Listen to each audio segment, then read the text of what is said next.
Hello, I'm Davina William and welcome to this week's programme of Nzone Focus. Since millionaire businessman Sir Owen Glenn set up his inquiry into New Zealand's high rates of child abuse and domestic violence early last year, he has been the subject of controversy on many different fronts. And following those public reactions, Sir Owen spoke to us here on this programme about his vision for the project. And he gave an assurance that he would continue to fund the inquiry and that it would proceed despite criticism.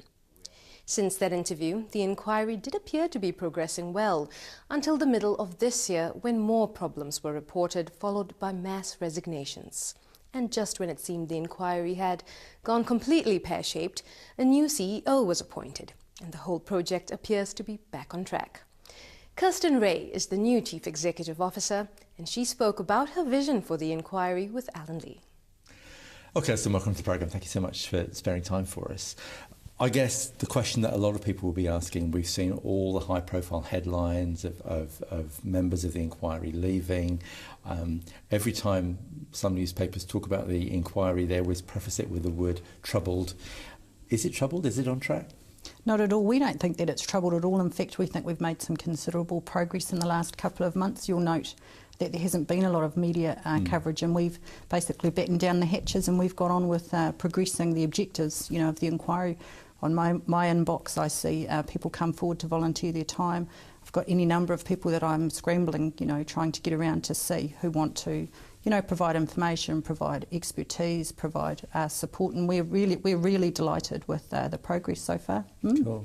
Because one of the things that Sir Owen Glenn said to us when we spoke to him earlier in the year about it was he was very concerned that people who came forward to tell their stories felt safe, that they knew that their identities would be protected, and that seemed to be one of the issues that popped up, certainly in the media, people saying they didn't feel safe. So are people who come forward, are they protected?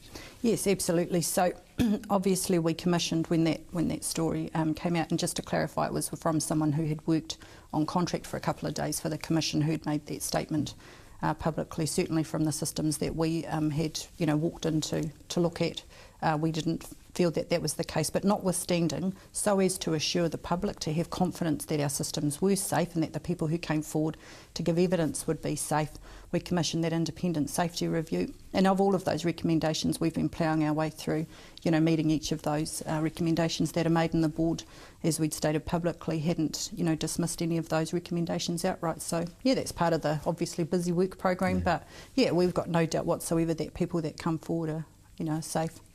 Now, you come from a very solid background. I mean, you've worked at the Beehive, you've worked for ministers, you've been actually on the ground in terms of working with protecting children in Rotorua and elsewhere.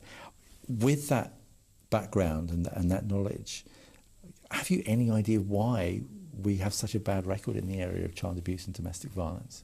Obviously, my background is I'm a qualified lawyer, and I'd spent the first decade of my working life working for Māori mother and child health and social services support service, and then built a private training establishment to work with frontline workers who work with vulnerable families to support them, for those who have intensive needs, to support them with lots of supports that they need.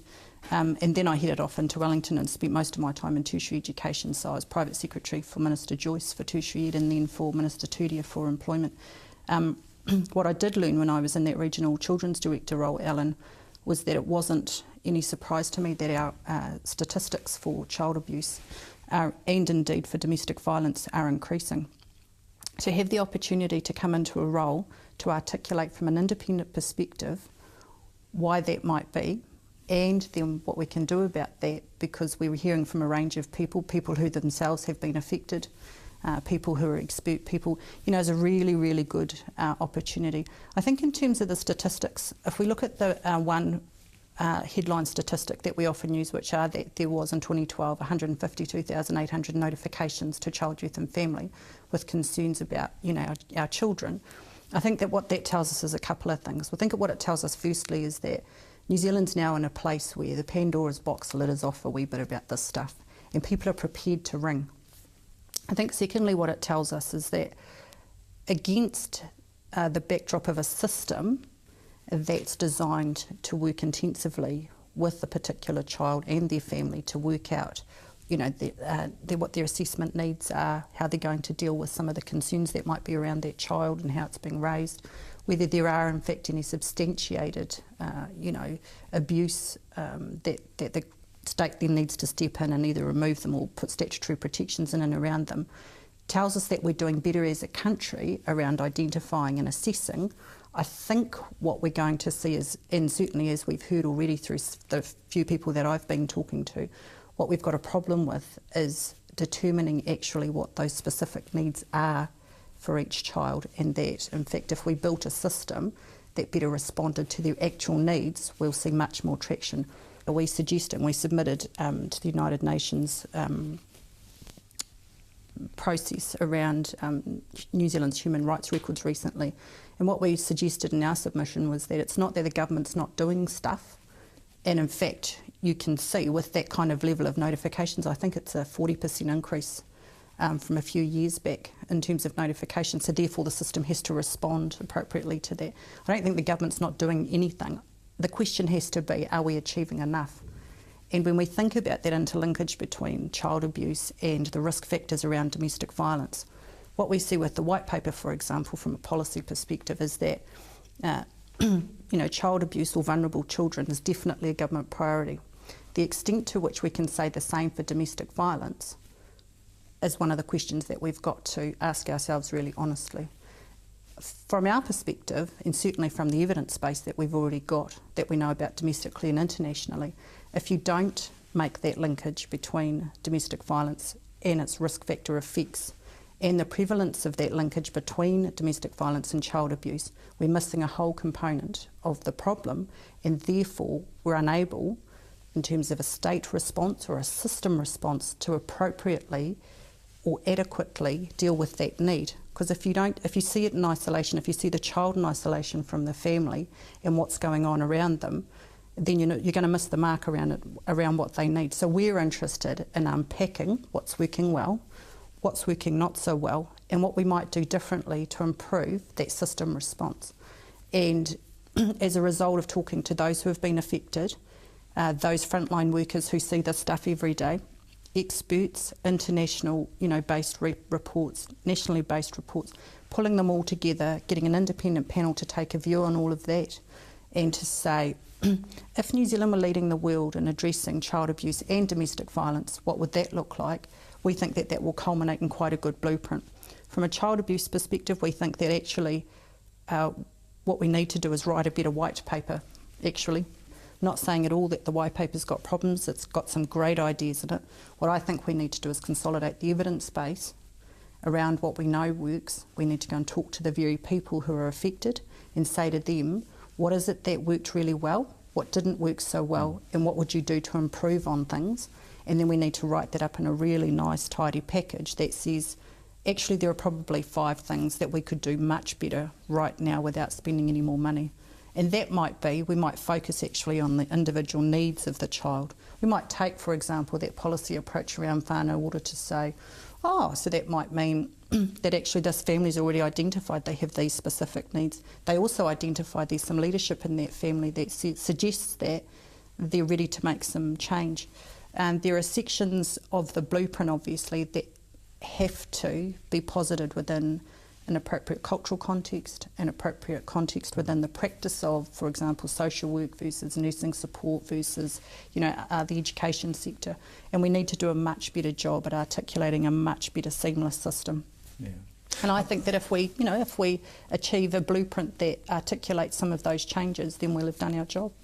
One of the things that seems to be coming out of some of the overseas research is the pressure on the family, on the traditional family, seems to be at the root of some of the problems. That the fact that families have become splintered, that seems to be a root cause of all sorts of abuse problems in all sorts of different situations.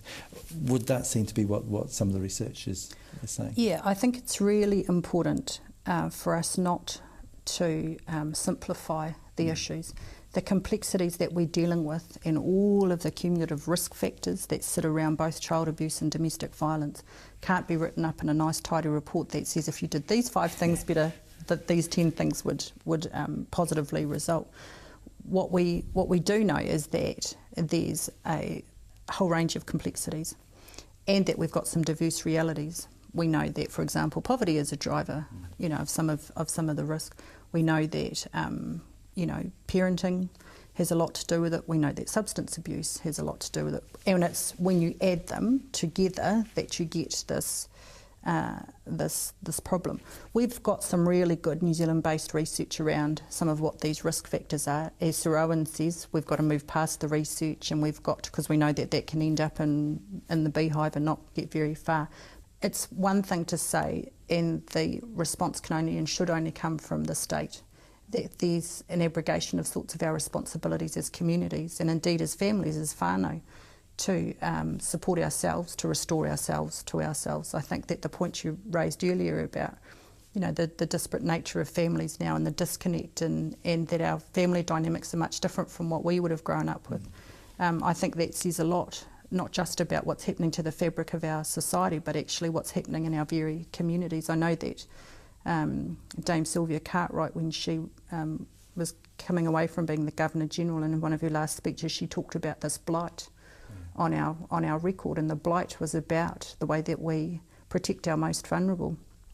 I know that we have this massive defence force that's out there protecting us, from overseas invasions, and yet in our very homes, in our own backyards, in our own communities, every single day there's some warfare that's happening in those behind closed doors, and we've got to take our time to think about how we might respond more appropriately to meeting the needs of those very vulnerable citizens of ours. So, yeah, on the one hand it's an exciting piece of work, on the other it's a very serious piece of work, and from our perspective we can't get it wrong. I know a lot of people will be hoping that you do come up with a solution. Thank you very much indeed for your time today. Thank you.